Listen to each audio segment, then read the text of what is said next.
What's up, everybody? Today we're going to take a trip down memory lane.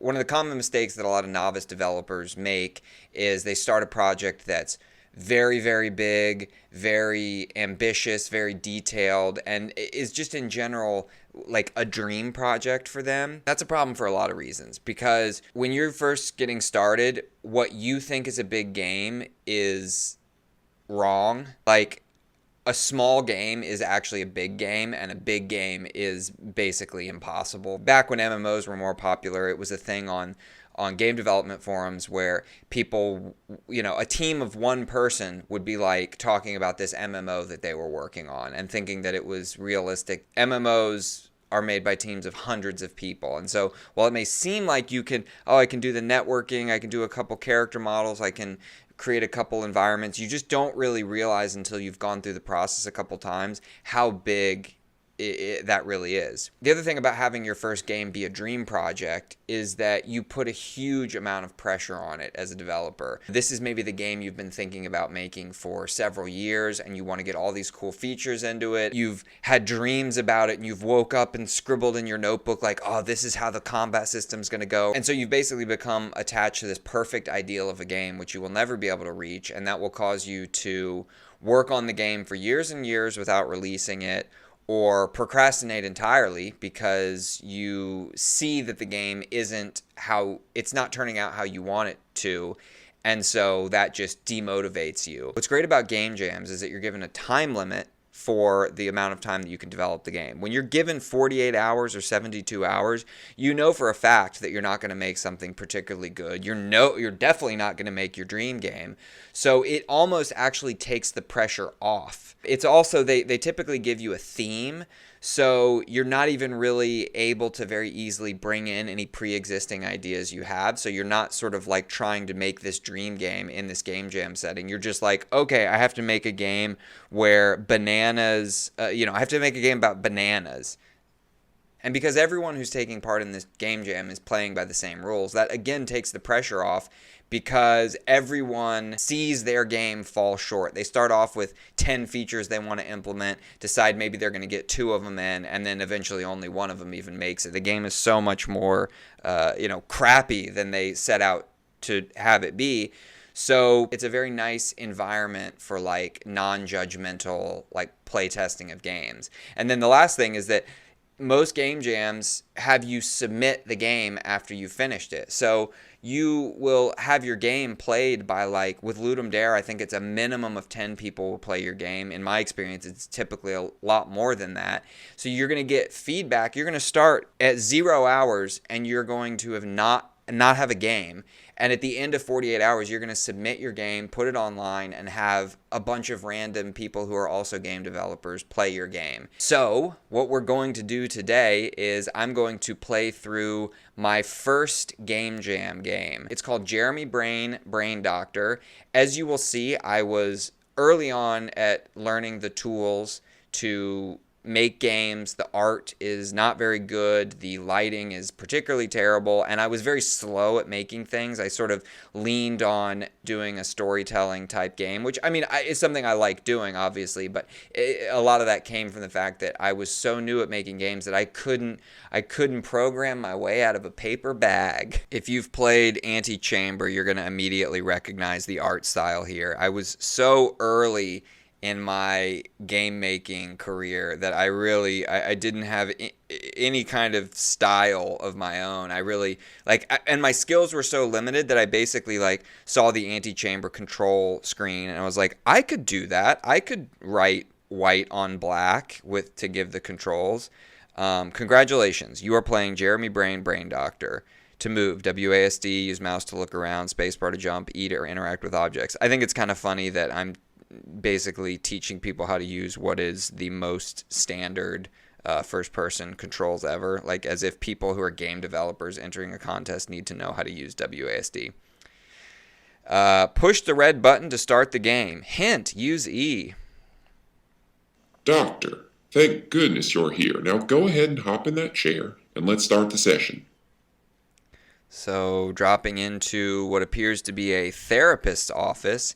If you've played the Stanley Parable, you're going to see a lot of influence. That was a game I had played probably right before I made this, and it's still to this day one of my favorite games. So the influence is strong in this one. I think Stanley Parable is not only one of the best games ever made, but it's probably the best example of storytelling in a video game, and how to have storytelling be the gameplay as opposed to something that's kind of just, applied later on top of gameplay.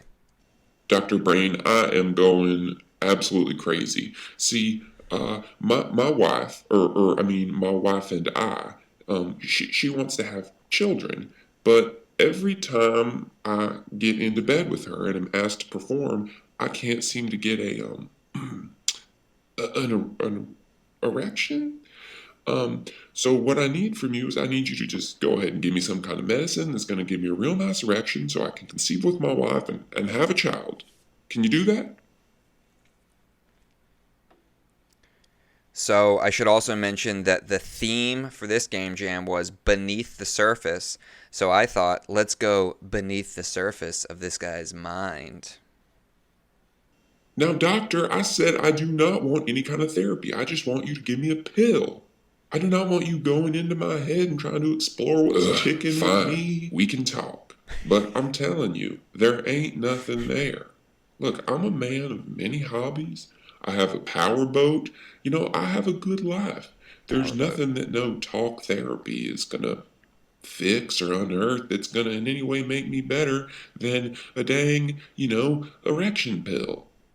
Well, sure, I've got some issues with my father, but I mean, whose dad doesn't tell them, "Son, you are a loser, and you will never, ever be a man no matter how hard you try." but I mean, that's just par for the course, right? Either way, my dad's dead, so he doesn't have control over my life anymore. My father and I have a good relationship, by the way. I don't mean to imply that. Sorry, Dad.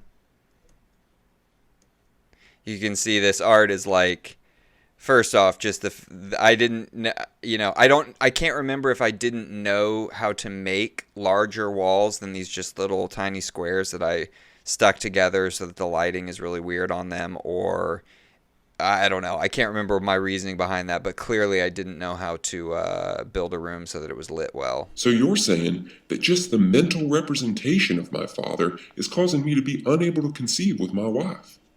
Well, maybe if I could show this mental representation some things I've accomplished in my life, I could prove to him and to myself that I'm not a loser. Okay, so now we've got the goal for the game. Find things to show your father that you have accomplished something in your life. Well, first of all, I've climbed the career ladder and I've done quite well for myself. I'm a senior vice president of electrical compositing at Texacorp. Now, that ain't no job a loser could get. You'll notice because I was short on time and skill, I reused a lot of the art. So it's like I made this pattern, which I thought looked cool at the time, and then just changed the colors. There it's purple, there it's blue. I reused the checkers, made them blue. I did a similar thing, if you recall, from the Static Speaks My Name prototype that I showed, where that was how I came up with the idea for having the palm trees everywhere, because I only had time to make like one or two paintings, and I just duplicated them everywhere, and I was like, oh, that's kind of cool. So in this case, the art didn't turn out particularly cool because of the time constraints, but game jams often yield interesting. The constraints often force you to be creative in a way that you wouldn't have if you had more time. Hint, activate the pink box with E. Doot. I don't think I even knew how to add sound effects. It would have been nice, some little clicky clicks. Ooh, look at that. I guess I did know how to add sound effects because I'm triggering these long audio cues, but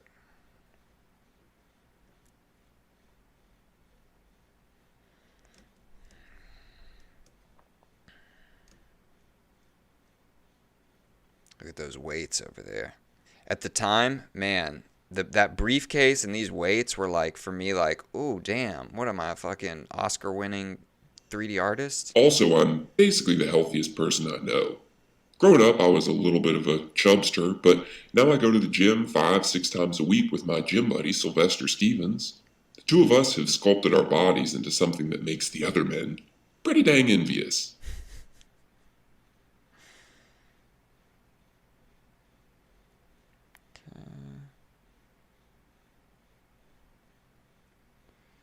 How cool that these new passages open up every time you achieve something. What programming guru was able to do that?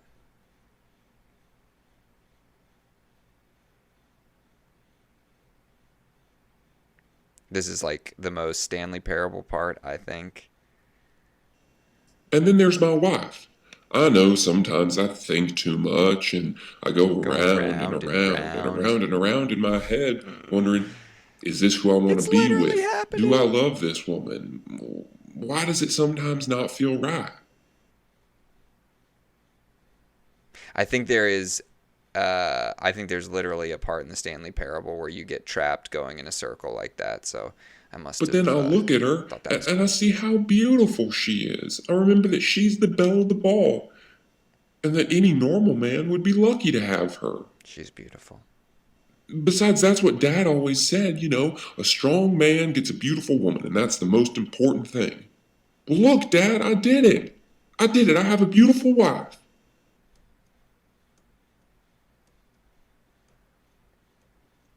You did it, buddy. You did it. You and me, Jeremy Brain, we solved it.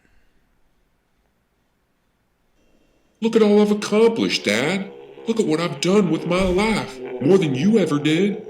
You can't say I'm a loser, that I'm not a man. I won't let you have control over my life anymore. We did it. We defeated the ghost of our father, the shadow of our father that was looming over our lives. But even with him gone, something still doesn't feel right. Oh no. My life, as good as it is, it doesn't feel like the life I'm supposed to be living. And, oh my God, I think I know why. I think I finally figured it out.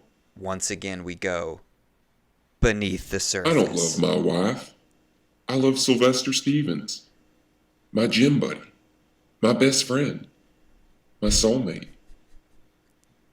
And you helped me figure it out, Doc. You helped me see the light. Beautiful. But now what do? How do I tell my wife that I'm gay? How do I tell Sylvester Stevens that I'm in love with him? Oh, I see you looking at your clock. I know what that means. We're out of time. Guess I've got to come back for some more therapy. Looks like we've got a lot more adventures ahead of us, don't we, Doctor?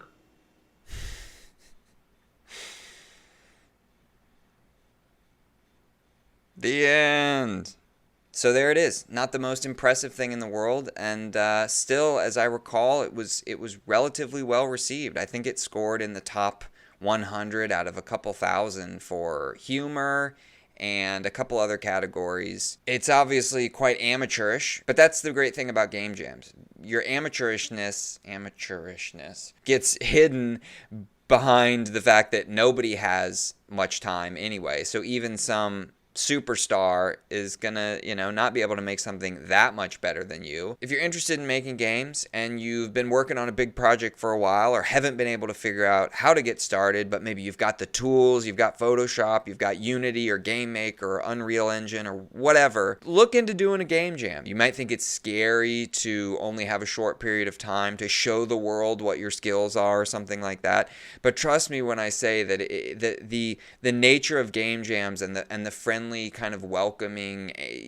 environment really does take the pressure off and let you release something in 48 hours without having to think too much about it and then move on. The Static Speaks My Name started as a game jam game. You can watch, I made a video where I go through and play the prototype and talk about it, and it will probably blow your mind how much crappier and lo-fi that game jam game is than the one that most of you will have played. If you're interested in doing game jam, I saw that The next Ludum Dare is in October, and the next Global Game Jam is in January. If you want to do one sooner, like I said, I think there's a website where you can it lists all the upcoming game jams. There's typically one every couple weeks, if not every weekend. Hope this video was useful for you, my friends. I hope you, my digital friends, are doing well.